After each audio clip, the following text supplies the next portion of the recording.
இதுக்கு முன்னாடி முடி ரொம்ப கம்மியாக கொட்டிட்டு இருந்தது. இப்போ கொஞ்ச நாளாக ரொம்ப அதிகமாக கொட்டுது அப்படின்னு ஃபீல் பண்ணுறீங்களா? அப்போ நான் சொல்ல போகிற 4 காசஸில் ஏதோ ஒரு காசு உங்கள் ஹேர் ஃபாலை இன்க்ரீஸ் பண்ணியிருக்கலாம். அது என்னென்ன காசு அப்படின்னு தெரிஞ்சுக்கிறதுக்கு இந்த வீடியோவை ஃபஸ்ட்டு சேவ் பண்ணுங்கள். ஹேர் ஃபாலுங்கிறது நிறைய காரணங்கள்னால வரலாம். ஆனால் முக்கியமான காரணம் 4 தான். ஃபர்ஸ்ட் ஒன் என்னென்னா ஆண்ட்ரோஜெனட்டிக் அலோபேஷியா. பரம்பரையாக வர்றது. அம்மா அப்பா சைடு ரிலேட்டிவில் யாருக்காவது இருந்தது அப்படின்னா நம்மளுக்குமே வரலாம்.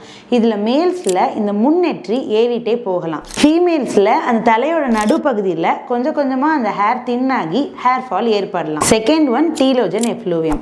நமக்கு டைஃபாய்டு, டெங்கு அந்த மாதிரி சிவியரா உடம்புல பிரச்சனைகள் வந்ததுன்னா அந்த பிரச்சனை வந்ததுல இருந்து 1 மாசத்துல 2 மாசத்துல நமக்கு ரொம்ப ஹெவியா கொத்தா ஹேர் ஃபால் ஆகலாம். Third one hormonal imbalance. Thyroid PCOD problem இருக்கிறவங்களுக்கு ஹேர் ஃபால் ஆகுதுங்கிறது ஒரு காமனான விஷயம் தான். தைராய்டு பிசிஓடி ப்ராப்ளம்க்கு ட்ரீட்மெண்ட் எடுத்துக்கிற மாதிரியே ஹேர் ஃபாலுக்கு ட்ரீட்மெண்ட் எடுத்துக்கணும்.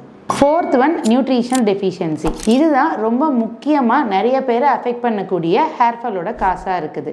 வேலைன்னு சொல்லிட்டு ஒர்க் ப்ரெஷரில் ஒழுங்காக சாப்பிடாம, நிறைய தண்ணி குடிக்காம, தூங்காம, ஸ்ட்ரெஸ்லேயே இருக்கிறதுனாலையுமே ஹேர் ஃபால் ஆகும். உங்களுக்கும் ஹேர் ஃபால் ஜாஸ்தியாக இருக்குது அப்படின்னா இந்த 4 காசஸில் எந்த காசுனால உங்களுக்கு ஹேர் ஃபால் இருக்குது அப்படிங்கிறத கண்டுபிடிச்சி PRP, GFC, GFC Pro மாதிரி ட்ரீட்மெண்ட்ஸ் எடுத்து உங்கள் ஹேர் ஃபாலை கண்ட்ரோல் பண்ணலாம். இந்த ட்ரீட்மெண்ட்ஸ் எல்லாம் எப்படி ஒர்க் ஆகும், உங்கள் ஹேர் க்ரோத் எப்படி இன்க்ரீஸ் பண்ணும் அப்படிங்கிறத டீட்டெயிலாக நெக்ஸ்ட் வீடியோவில் பார்க்கலாம்.